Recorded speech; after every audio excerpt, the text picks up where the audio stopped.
Let us worship God. May the Lord be with us.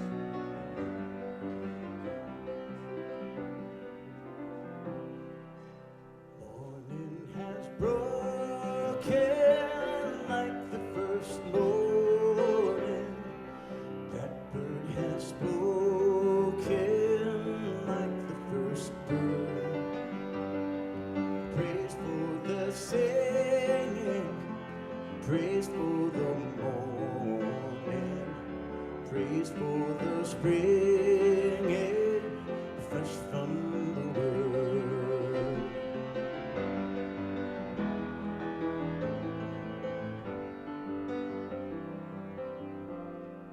Sweet the rain's new fall, sunlit from heaven, like the first dew fall on the first grass. Praise for the sweetness of the wet garden, sprung in completeness where his feet pass.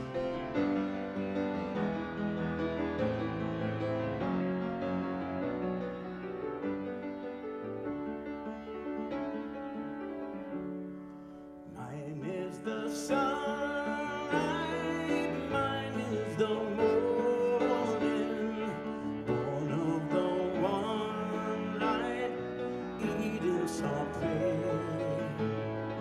Praise with elation, praise every morning, God's recreation of the new day.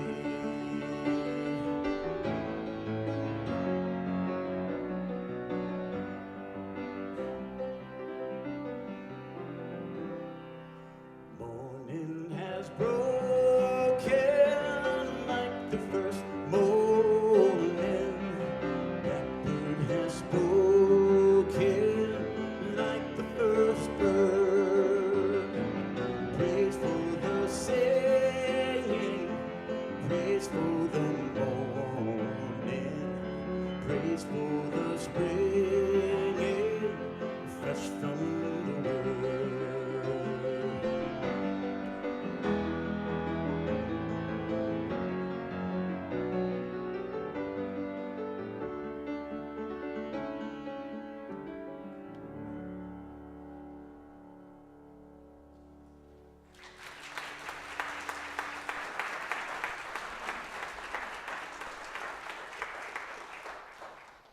Shout joyfully to the Lord, all the earth.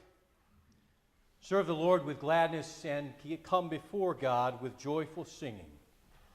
For know that the Lord is God. It is He who made us, and not we ourselves. We are God's people and the sheep of His pasture. So enter His gates with thanksgiving and His courts with praise. Give thanks to God and bless His name, for the Lord is good. His loving kindness is everlasting, and His faithfulness endures to all generations. Friends, with joyful hearts, together, let us worship God. Now still our hearts stands, we offer up our prayer. Lord, strengthen us, help us feel your love and care.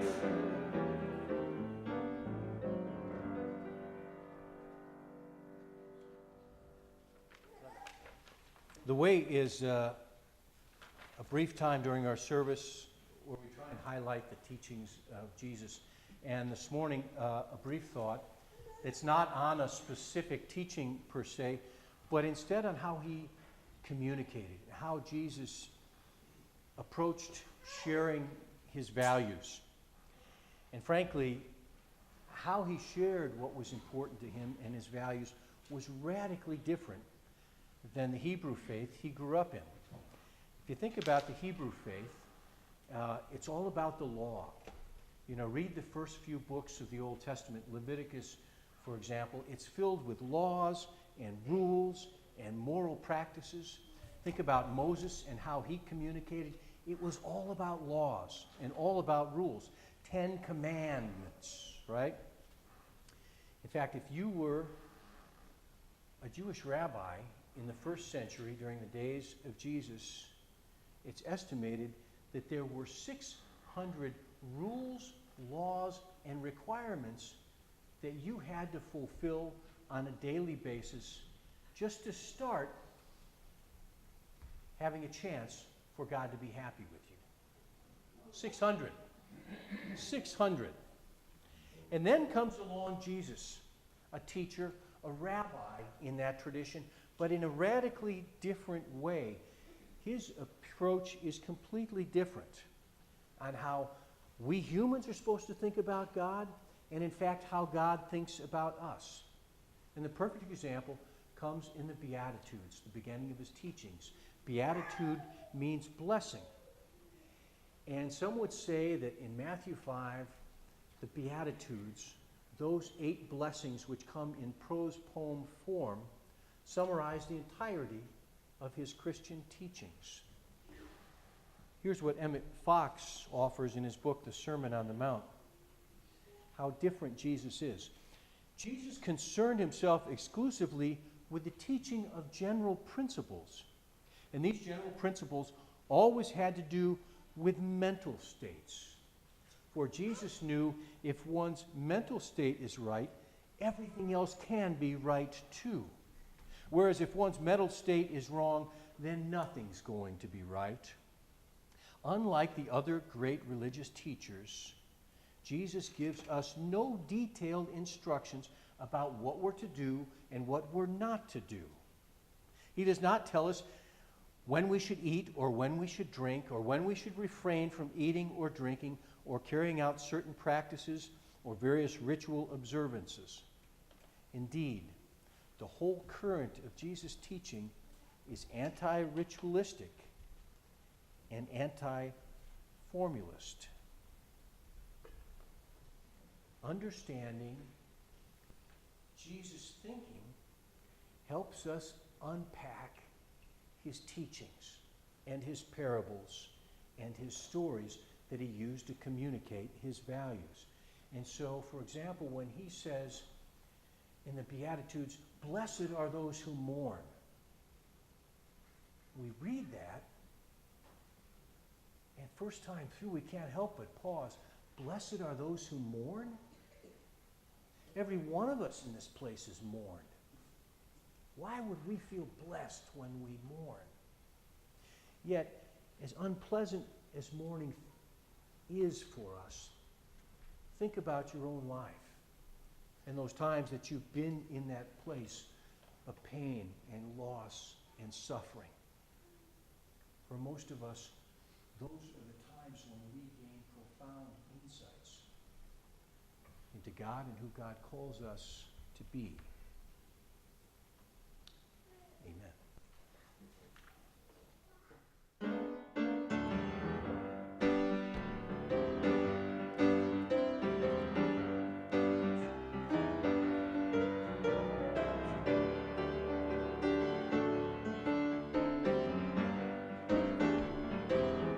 I wanna be ready.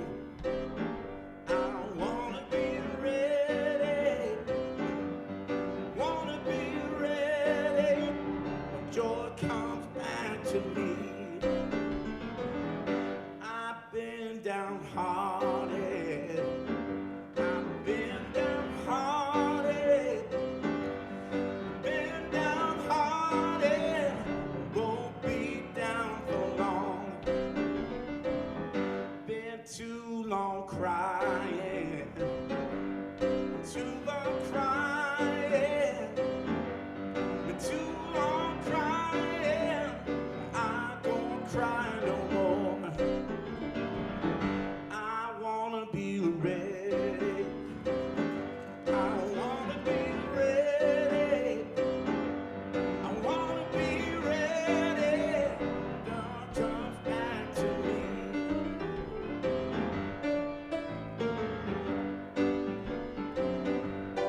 Psalm 46, translated by Robert Alter.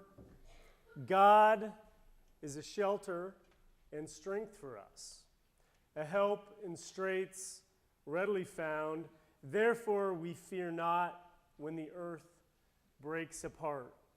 When mountains collapse in the heart of the seas, its waters roar and roil. Mountains heave in its surge. A stream, its rivulets gladden God's town, the holy dwelling of Elion. God in its midst, it will not collapse. God helps it as morning breaks. Nations roar and kingdoms collapse. He sends forth his voice and earth melts. The Lord of armies is with us, a fortress for us, Jacob's God. Go, behold the acts of the Lord, who made desolations on earth, caused wars to cease to the end of the earth. The bow he has broken and splintered, the spear and chariots burned in fire.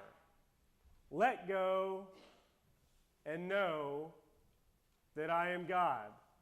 I loom among nations. I loom upon the earth. The Lord of armies is with us, a fortress for us, Jacob's God. Franciscan priest Richard Rohr tells the story of being at the Abbey of Gethsemane near Bardstown, Kentucky. The Abbey is famous as the monastic home of Thomas Merton, a hero of Rohr's, a hero of mine. Maybe some of you know who he is. Renowned author, poet, social activist, Trappist monk, interfaith pioneer. After Rohr concluded his week of teaching at the Abbey, the abbot asked how he'd like to be compensated. Being a Franciscan vowed to a life of poverty, Rohr said he didn't need any money, but he would love to have the privilege of living in Merton's Hermitage for a month. Hermitage is situated about a mile out in the woods from the Abbey. When Rohr returned sometime later to make good on the month at Merton's Hermitage, the abbot briefed Rohr a bit about what he could expect out there a mile into the woods, including the fact that there were a few recluse monks who lived deep in the woods not too far from Merton's Hermitage. Now, a recluse is more than just a hermit. A recluse leads a life of profound solitude devoted to prayer and constant communion with nature. And they come only to the Abbey twice a year, for Christmas midnight mass and for the Easter Vigil. It makes me think that Gethsemane Abbey is not the only faith community with recluse monks, at least in regards to attendance. Now, the arrival of these recluse monks on Christmas and Easter is sort of an event in itself.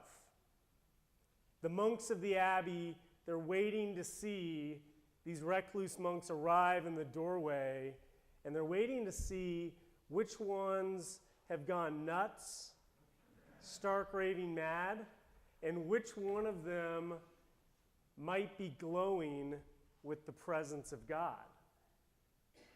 Now, one day while staying at Merton's Hermitage, Rohr was out on one of the pathways through the woods, and he sees one of these recluses coming his way.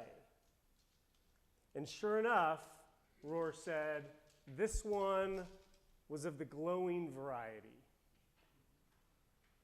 He had a beautiful, warm, gracious smile on his face.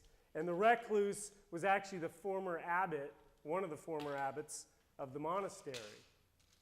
And he approached Rohr and he looked right at him and he said, "Richard." And Rohr was kind of shocked and a little disappointed that the recluse knew his name. He thought maybe he's not such a good recluse if he knew who he was.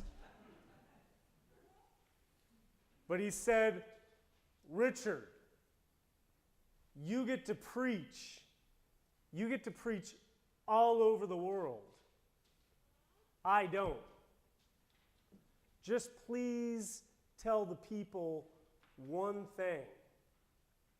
And he pointed to the sky and he said, "God is not out there. God bless you." And he went on down the path. And Rohr kind of looks his way and says, "I've been trying to tell that one thing ever since." Now, a vast majority of people think of God as out there because, really, we have little inner experience to know God in here. And I would say we've become isolated from nature. You can put those two together. For those who readily agree that God is not out there, they've usually taken another misstep by saying God is not only out there, God is nowhere. Now, these folks have also probably had little inner experience and are equally the product of a culture isolated from nature. Psalm 46, well, there's a lot going on in that psalm, says, "Let go and know that I am God." Robert Alter, whose translation is the one that I read this morning, he's a professor of Hebrew and comparative literature at UC Berkeley. He says the Hebrew verb that's translated as "let go" is to relax one's grip on something. The psalmist is now starting to sound like a golf pro. But letting go, the typical translation is being still. Letting go or being still, they sound so simple, but simple ain't easy. It requires a lifelong practice. Now, every great spiritual tradition worth its salt teaches the importance of spiritual practice. Invariably, it's some mix, some kind of prayer and meditation. Imagine being a musician. I like to imagine that a lot. Imagine being a musician or an athlete and never practicing. Something I've tried to do for like 15 years on my mandolin. The no practice approach. And not surprisingly, in any band I'm a part of, I'm more of a liability than an asset. This weekend, I'm headed up to Hayward, Wisconsin with Jim Preschlack for the 44th annual Birkebeiner Ski Festival, a 55-kilometer cross-country ski through the North Woods of Wisconsin, if they have any snow. It'll be my third Berkey, as we call it. Now, if I spent a lot of time thinking about the Berkey, and I have, and I spend a lot of time talking about the Berkey, and I do, like right now, but I didn't spend any time training for the Berkey, there's a good chance I wouldn't finish the race. Jim tells me he hasn't trained at all. So there's a good chance he's not going to finish the race. If I did finish the race, it would be a monumental struggle most of the way. Not so much enjoyed as endured, as will likely be the case for me this year, as I've done very little training. My excuse is we haven't had any snow. Now, for a person of the way, as Christians originally referenced themselves and were known, the basic training method for letting go is the prayer, which we actually prayed this morning, not my will, thy will. It's the essence of the Lord's Prayer. It's the essence of the Gethsemane prayer, if you recall, the night before Christ was crucified, executed. And it's the gist of what happened for 40 days in the desert. Not my will, thy will. All through the Gospels, we see Jesus withdrawing from the crowds, from the city, going out to the wilderness, going to lonely places, going to the desert to pray, to be still, to let go of self-will and allow for God's will. So right now you may be thinking, okay, so how is this prayer prayed? How is the not my will, thy will practiced? In the Christian meditative tradition, and there's a long one, about as long or longer actually than the Christian faith has been around, it's a practice of prayer without words. Not so dissimilar from other traditions of meditation. And I'm going to give you, I've been teaching the meditation class, centering prayer class here at the community church the past 5 weeks. I'm going to give you sort of the 4 kind of hallmarks of practicing a prayer of not my will, thy will. And that is, it's a wordless prayer. Resist no thought. React to no thought.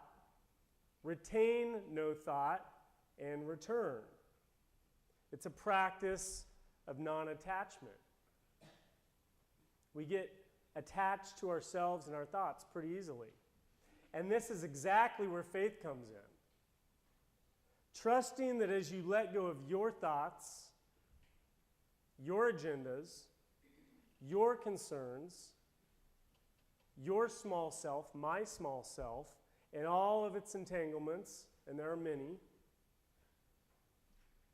there is not mere emptiness when we release all those, but there is actually God and your large self, that unthreatened, integrally connected to all things part of you that is there at the center of your being. That's really quite buried. Now, Psalm 46, the personal name of the Hebrew God is used, as opposed to the general name of God. There's a general name and a personal name in the Hebrew tradition. The difference is this. If I asked you your name, you wouldn't say human, would you? You'd say what your name is. Now, the general name of God in Hebrew is Elohim, related to Allah. Essentially means something like highest or the power of all powers. That's the general name. God's personal name, it's so sacred in Jewish tradition and culture that it's never spoken. When you read it in the scriptural text, we read it as, well, Jews in Hebrew would read it as Adonai. We translate that as Lord. The meaning of the sacred name is very simple. It means I am, or I be, or just simply be. if you were to pronounce the sacred name in Hebrew, it has an aspirant on it. If you were to pronounce it, it would sound something like inhale, exhale. Over and over in that rhythm, inhale and exhale. It's something what it would sound like. In every breath, the personal name of God is on your lips. God is not out there. The divine origin, the power of powers, is as close as your breath. Amen.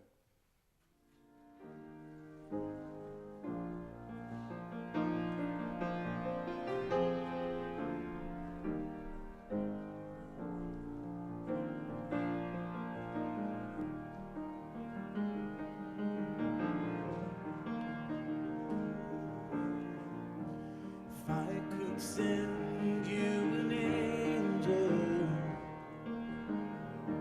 if I could give you your dreams, if I could gather the moonlight and bring you the bright golden beams, if I could answer your questions, if I could answer your prayers, if I could uncover the mystery, I believe that the answer is there. You're not alone. You're not alone.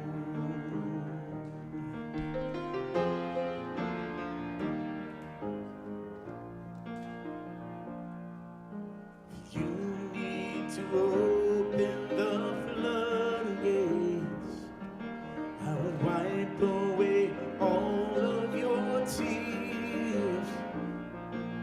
If you need a late night watchman to calm you in all of your fears,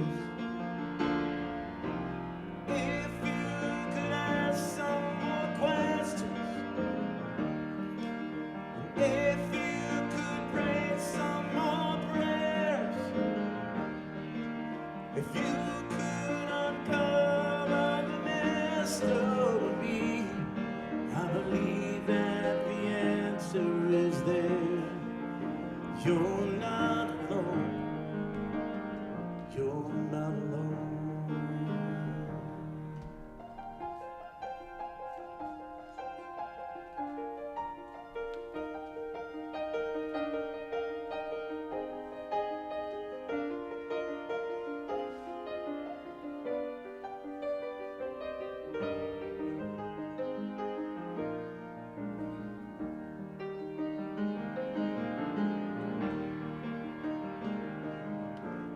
If we could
Well, it's clear to me that some of you are ready to go out and enjoy a sunny day. And so just remember the community church is a place that lets you out 10 minutes early on a 60-degree day in February. Note, on this bright and sunny February day, take a big sigh of relief. If you want to know how to breathe, come talk to Maycat. Take a big, deep breath. Put on your sunglasses and go out into this beautiful afternoon and know that God is not out there, and know that God is right here. Amen. Go in peace. And the people said,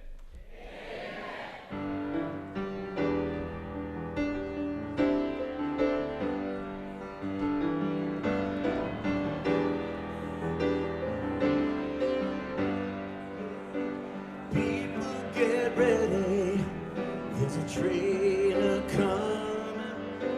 Don't need no baggage, you just get on board. All you need is faith to hear the deep